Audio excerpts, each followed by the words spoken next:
Hello everyone and welcome back to the channel. This video is going to be about the narcissist and their Hoover. What the narcissist is, why narcissistic people Hoover, and some methods they use to Hoover. When it comes to a narcissist and the narcissist Hoover, if they are a narcissist, it's who they are. There is no time they are not a narcissist. They are always hoovering in some way. Hoover is not just something a narcissist will do when the relationship has ended. A narcissist will hoover, they will suck somebody into their games in the idolization stage. They will do it in the intermittent reinforcement stage. They will do it towards the end of the relationship. They will do it in the discard. They will do it in the smear campaign. It's a form of emotional manipulation. It's a form of the narcissist baiting you. And the term Hoover comes from the brand of vacuum cleaner, because a narcissist comes along to suck you into their games, to treat you like dirt, and then once they've finished with you, they discard you all over again. And it's down to who they are as a person. It's nothing you did, it's nothing you can do, there's nothing you can do to change it. It's who they are as a person. And the narcissist can have many faces depending on who they are trying to impress, who they are trying to insult, who they are trying to devalue, who they are trying to suck back into their games. However, the underlying reasons behind these faces that a narcissist shows people is they believe they're entitled to excessive attention. So they've got that admiration face on when they're trying to pull people back into their games. And they can do this in the grandiose method with the charismatic charm, or the fragile, vulnerable method of the pity plays. And then there's their envious face, when they are envious of another person to the point where they seek to destroy that other person, which is when they devalue, which is when they invalidate, when they intimidate, when they smear, when they isolate. And it's who that narcissist is. And they are like it in every aspect of their life when we pay close enough attention to who they are as a person.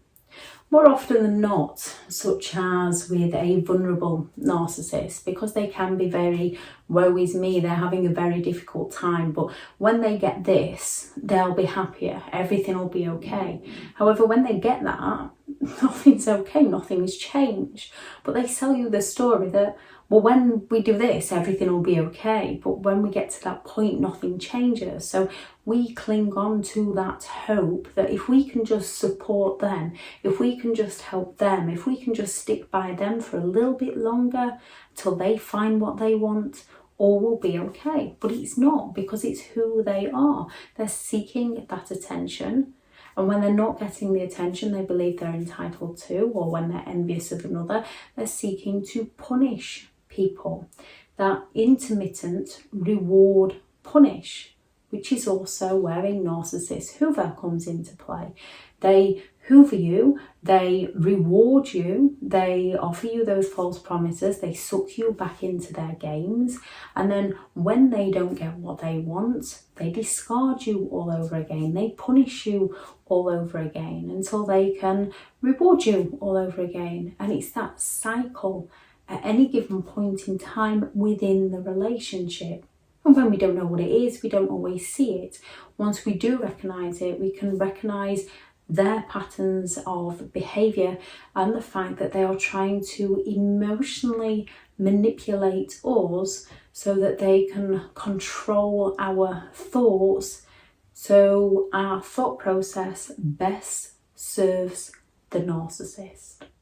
A narcissist will hoover in a new relationship in the idolization stage when they are throwing those lavish gifts around, when they are showering people with attention, when they are love bombing, when they are spending so much time with a person, when a narcissist is future faking with that person, mirroring that person, selling that person's dreams and desires, to sell that person an illusion of who the narcissist could be. Sucking that person into the relationship with a narcissist. However, as it's emotional manipulation, as it's gameplay, it's not who the narcissist is. So at some point, because it's not who the narcissist is and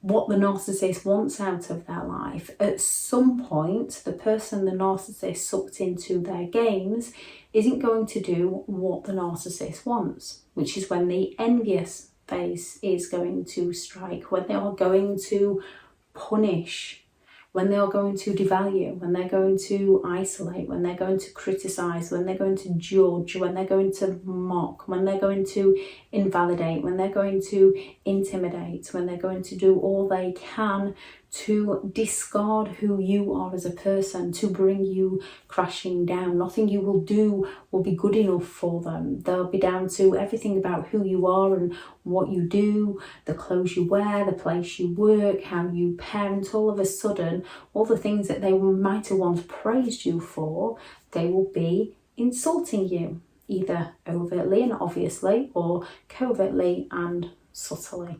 And they can discard you while you're still in the relationship with those passive-aggressive silent treatments and sulks, when they leave out information to cause that intrigue within you. And the more you get frustrated, the more intrigue they cause within you, the more frustrated you are at their silence, the more you try to chase them, the more they're going to twist it round to blame you. So you feel like the bad person because you can't recognise how they are manipulating your emotions to serve their best interests. You're looking for communication and compromise, and a narcissist is going to discard you by withholding attention, affection and support that they gave to you to suck you into the games.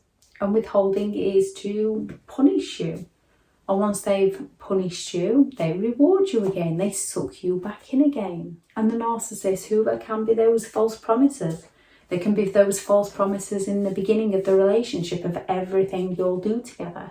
There'll be those false promises in the middle of the relationship of, you know what I'm like, I'll try not to do it again. The false promises when the relationship's ended, of the fact that they claim they'll change and they'll go to therapy, but they never deliver on these false promises. It can be the future fake is a form of Hoover, because they are sucking you into that ideal, and in the idealization they're going to mirror you and match you like for like and want the same things as you, want to visit the same places as you, and often because you believe that's what they want in life, you don't want to let them down. So you often work harder to please them, not realizing that they are exploiting you. They can use the future fakes in the middle of the relationship as a reward when you do as they say. They will lay those unreasonable demands of you, and when you match their unreasonable expectations, they'll reward you with a future fake, and then they'll not deliver on that future fake, and then they'll blame you for why they didn't deliver if you hadn't. Or if you're onto them about something, or if you're ready to end the relationship with them, they'll bring in those future fakes to suck you back in. Or when the relationship has ended, they will future fake all those things they promised you in the beginning that they didn't deliver in the middle. When it comes to the end, they'll suddenly start promising you all over again, even though they blamed you for why you didn't do it in the first place, or why they didn't do it with you in the first place. Narcissists use intimidation and threats, not so much in the love bombing, but in the middle of the relationship and the end of the relationship, and after the relationship has ended. They will threaten in subtle ways. They might just ask, how would you survive without them? To place that fear into you. And towards the end, they might threaten that they'll make sure you don't see the children again. And then at the end of the relationship, it'll be the smear campaigns and those court cases and everything else, as they do their best to place that fear into you, to emotionally manipulate you into fawning to their behaviour. During the relationship, in the love bombing, when the relationship has ended, they can contact you out of the blue. They can just ring you up or message you, see if you want to meet up, see how you're doing. Special occasions, they can send you that happy Christmas, happy birthday, merry holidays, happy Halloween. When it comes to a special occasion, they can suddenly get in touch, or it can be one of your relatives' birthdays who's special to you, and all of a sudden they'll remember that and message you to wish your mother or your child a happy birthday, to get you to message back and thank them because you're a polite person, and then they've got you in that conversation. Because more often than not, we feel rude if we don't, whereas a narcissist never feels rude. They just feel entitled to do as they please. They might suddenly message you claiming that they've had a dream about you, or they might message you to say they're watching a movie that you once watched together, messaging you about the good times to try and get you to remember the good times, which is when you've got to focus on why you left. A narcissist might suddenly come at you with all the false apologies. They suddenly seem sorry. That apology you've been waiting to hear, they suddenly have. However, it's usually got that I'm sorry you, I'm sorry if, I'm sorry but, as they avoid taking responsibility. They mean to appear sorry without actually being sorry. And if you accept their apology, they're going to punish you for making them apologise to you for the things they actually did to you. They might suddenly start declaring love early on in the relationship. They're going to have never met anybody like you. During the relationship, they're going to be going, you know what I'm like. I thought you loved me. I thought you cared about me. And after the relationship, they're going to suddenly see the light of how no one's ever treated them how you do and how much they care about you. And they realise now that you are the one for them, even though they realised that in the beginning, they realised that in the middle, they realised that at the end, they realise that after the relationship is over. Yet they don't learn from it. They just keep sucking you into the game and then devaluing you and then discarding you and then sucking you back into their games and then devaluing you and then discarding you. They might get others to contact you. They might stay in touch with your friends and family, or they might get their friends and family to contact you on their behalf. Which again, if you don't respond, you're the one that feels rude, especially if the narcissist is playing the victim of what such a hard time they're having while you're trying to move on with your life. And the narcissist is going to play on this to get you to talk to your friends and family about them, or their friends and family, and to the narcissist wants to suck you back in. A narcissist might need your help in the idolization stage. They might have an incredibly toxic ex that they need your help and support with, because how could somebody treat them so badly? During the relationship, once they've devalued and discarded you with the silent treatment, all of a sudden they can need your help in doing something. When the relationship is over, they can all of a sudden need your help and support. The smear campaign. They will use the smear campaign in the beginning of the relationship when they are smearing somebody else's name to you to get you to feel sympathetic towards what's happening to them and towards their needs. They will smear you to you during the relationship, and they will smear your name when the relationship is over to get you to try and clear your name. They want to ruin your reputation, and it's natural to want to defend ourselves to this, but a narcissist is just sucking you into their games.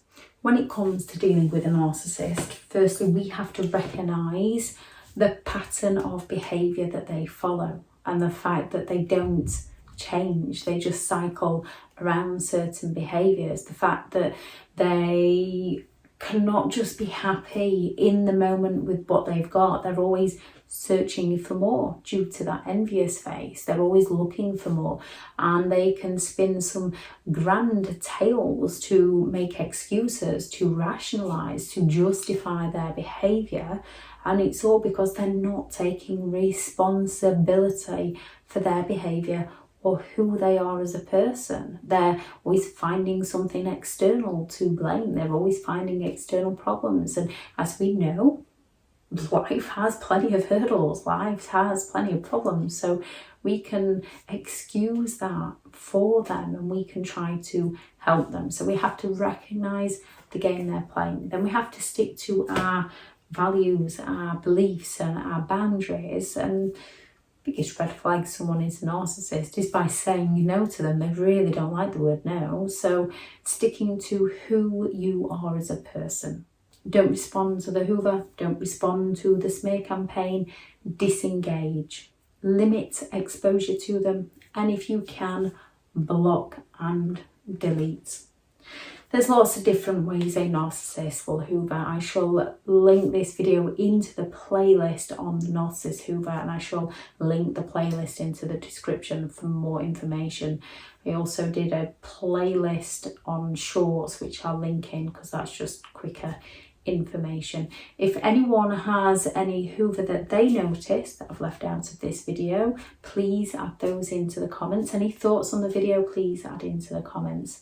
I have partnered with BetterHelp if you're looking for further support, and their sponsored link is also in the description. Go out there and create the day that you deserve, because you do deserve to have an amazing day. Bye.